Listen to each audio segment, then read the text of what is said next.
What is next to ecstasy? Pain. And what is next to pain? Nothingness. एक सर्द और मध्यम आवाज इसके कानों में गूंज रही थी। And what is next to pain? वो आईने में अपने आप को देखते हुए बड़बड़ाया। इसके गालों की हरकत से खून के कतरे इसके गालों पर फिसलने लगे। And what comes next to nothingness? Hell. सालार को एकदम उबकाई आई। वो वॉश बेसिन पर बेख्तियार दौरा हो गया। चंद मिनट पहले खाई गई खुराक एक बार फिर बाहर आ गई थी। इसने नल खोल दिया। इसने इसके बाद क्या पूछा था? इसने इसके जवाब में क्या कहा था? इसे सब याद था। अभी तुम्हें कोई चीज समझ में नहीं आ रही, आएगी भी नहीं। एक वक्त आएगा जब तुम सब कुछ समझ जाओगे। हर शख्स पर एक वक्त आता है जब वो सब कुछ समझने लगता है, जब कोई मुअम्मा नहीं रहता। मैं इस दौर से गुजर रही हूँ। तुम पर वो दौर आइंदा कभी आएगा। इसके बाद तुम देखना। क्या तुम्हें हंसी आती है? सलार को एक और उबकाई आई। इसे अपनी आंखों से पानी बहता हुआ महसूस हुआ। जिंदगी में हम कभी न कभी इस मुकाम पर आ जाते हैं जहां सारे रिश्ते खत्म हो जाते हैं। वहां सिर्फ हम होते हैं और अल्लाह होता है। कोई माँ बाप, कोई बहन भाई, कोई दोस्त नहीं होता। फिर हमें पता चलता है कि हमारे पैरों के नीचे जमीन है, न हमारे सर के ऊपर कोई आसमान। बस सिर्फ एक अल्लाह है जो हमें इस खला में भी थामे हुए है।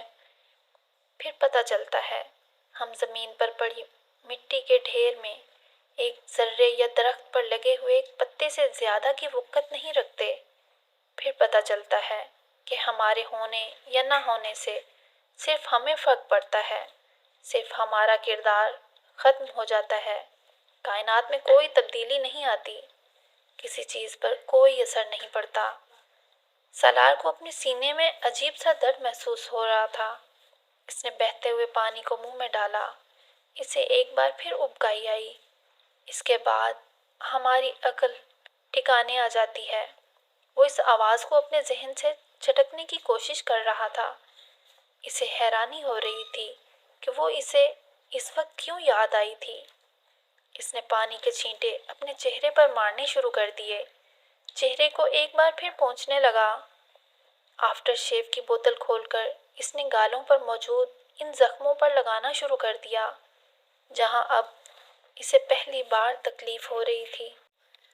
वॉशरूम से बाहर निकलते हुए इसे एहसास हो रहा था कि इसके हाथ अब भी कांप रहे हैं।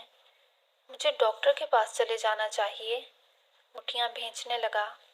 मुझे मदद की ज़रूरत है। अपना चेकअप करवाना है।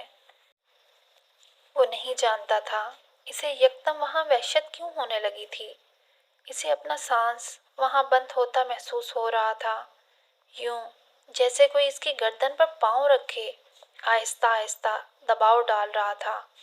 क्या यह मुमकिन है कि सब लोग मुझे इस तरह भूल जाएं? इस तरह? इसने अपनी वार्डरोब से नए कपड़े निकालकर एक बार फिर कुछ देर पहले का पहना हुआ लिबास बदलना शुरू कर दिया। वो जल्द अज जल्द डॉक्टर के पास जाना चाहता था। इसे अपने अपार्टमेंट से यकदम खौफ महसूस होने लगा था। इस रात घर आकर वो तकरीबन सारी रात जागता रहा था। एक अजीब सी कैफियत ने इसे अपनी गिरफ्त में लिया हुआ था। इसका जहन ये तस्लीम नहीं कर रहा था कि इसे इस तरह भुला दिया गया है। वो माँ बाप की ज़रूरत से ज़्यादा तवज्जो हमेशा हासिल करता रहा था। कुछ इसकी हरकतों की वजह से भी सिकंदर उस्मान और तैयबा को इसके मामले में बहुत ज़्यादा मोहतात होना पड़ता था। वो हमेशा ही इसके बारे में फिक्रमंद रहते थे, मगर अब यकदम चंद दिनों के लिए वो जैसे सबकी ज़िंदगी से निकल गया था। दोस्तों की, बहन भाइयों की, माँ बाप की। वो अगर इस बीमारी के दौरान वहाँ इस अपार्टमेंट में मर जाता तो किसी को पता तक नहीं चलता। शायद तब तक जब तक इसकी लाश गलने सड़ने न लगती اور اس موسم میں ایسا ہونے میں کتنے دن لگتے ہیں۔ وہ اس رات ایک ایک گھنٹہ کے بعد اپنے آنسر فون کو چیک کرتا رہا۔ اگلا پورا ہفتہ اس نے اسی بے یقینی کے عالم میں اپنے اپارٹمنٹ میں گزارا۔ پورے ہفتے کے دوران اسے کہیں سے کوئی کال نہیں ملی۔ کیا یہ سب لوگ مجھے بھول گئے ہیں؟ وہ وحشت زدہ ہو گیا۔ ایک ہفتہ تک بے وقوفوں کی طرح کسی کی کال کا انتظار کرتے رہنے کے بعد اس نے خود سب سے رابطہ کی کوشش کی۔ وہ انہیں فون پر بتانا چاہتا تھا کہ اس کے ساتھ کیا ہوا تھا، وہ کس کیفیت سے گزرا تھا۔ وہ ان کے ساتھ شکوہ کرنا چاہتا تھا، مگر ہر ایک سے رابطہ کرنے پر اسے پہلی بار یوں محسوس ہوا جیسے کسی کو اس میں کوئی دلچسپی ہی نہیں تھی۔ ہر ایک کے پاس اپنی مصروفیات کی تفصیلات تھیں۔ سکندر اور طیبہ اسے آسٹریلیا میں اپنی سرگرمیوں سے آگاہ کرتے رہے۔ وہ وہاں کیا کر رہے تھے، کتنا انجوائے کر رہے تھے، وہ کچھ غائب دماغی کے عالم میں ان کی باتیں سنتا رہا۔ تم انجوائے کر رہے ہو اپنی چھٹیاں؟ بہت لمبی چوڑی بات کے بعد طیبہ نے بالآخر اس سے پوچھا۔ میں؟ ہاں، بہت۔ وہ صرف 3 لفظ بول سکا۔ وہ واقعی نہیں جانتا تھا کہ اسے طیبہ سے کیا کہنا چاہیے، کیا بتانا چاہیے۔ باری باری سب سے بات کرتے ہوئے وہ پہلی بار اس قسم کی صورتحال اور کیفیت سے دوچار ہوا تھا۔ ان میں سے ہر ایک کو بنیادی طور پر صرف اپنی زندگی سے دلچسپی تھی۔ شاید وہ انہیں اپنے ساتھ ہونے والے واقعات بتاتا تو وہ اس کے لیے تشویش کا اظہار کرتے، پریشان ہو جاتے، مگر وہ سب بعد میں ہوتا، اس کے بتانے کے بعد۔ اس سے پہلے اس کی زندگی کے دائرے میں اس کی زندگیاں کہاں آتی تھیں؟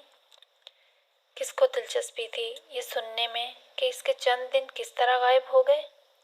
اور شاید تب ہی اس نے پہلی بار سوچا، اگر میری زندگی ختم بھی ہو جائے تو کسی دوسرے کو اس سے کیا فرق پڑے گا؟ دنیا میں کیا تبدیلی آئے گی؟ میرا خاندان کیا محسوس کرے گا؟ کچھ بھی نہیں، چند دنوں کے دکھ کے علاوہ اور کچھ بھی نہیں۔ اور دنیا میں تو شاید چند لمحوں کے لیے بھی کوئی تبدیلی نہ آئے۔ سالار سکندر اگر غائب ہو جائے تو واقعی کسی دوسرے کو اس سے کیا فرق پڑے گا؟ چاہے اس کا IQ لیول 150 پلس ہو۔ وہ اپنی سوچوں کو جھلکنے کی کوشش کرتا، مگر ایسی مایوسی اور اس طرح کی ذہنی حالت، آخر مجھے ہو کیا گیا ہے؟ اگر سب لوگ کچھ دنوں کے لیے مجھے بھول بھی گئے تو اس سے کیا فرق پڑے گا؟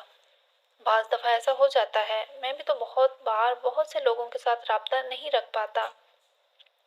پھر اگر میرے ساتھ ایسا ہو گیا تو؟ مگر میرے ساتھ ایسا کیوں ہوا؟ اور اگر واقعی میں اس بے ہوشی سے واپس نہ آتا تو؟ اگر میرا بخار کم نہ ہوتا، اگر سینے یا پیٹ کا درد ختم نہ ہوتا؟ اپنے ذہن سے وہ یہ سب کچھ جھٹکنے کی کوشش کرتا لیکن ناکام رہتا۔ یہ تکلیف سے زیادہ خوف تھا جس کا شکار وہ اس اچانک بیماری کے دوران ہوا تھا۔ شاید میں کچھ زیادہ حساس ہوتا جا رہا ہوں، وہ سوچتا، ورنہ ایک معمولی سی بے ہوشی کو خوامخواہ ہوا بنا کر سر پر کیوں سوار کر رہا ہوں؟ وہ جھنجھلاتا، کم از کم اب تو ٹھیک ہو چکا ہوں، پھر آخر اب مجھے کیا تکلیف ہے؟ کیا میں اس طرح موت کے بارے میں سوچ رہا ہوں؟ آخر پہلے بھی تو کئی بار بیمار ہو چکا ہوں، خودکشی کی کوشش کر چکا ہوں۔ جب مجھے کسی خوف نے تنگ نہیں کیا تو اب کیوں؟ مجھے اس طرح کے خوف تنگ کرنے لگے ہیں۔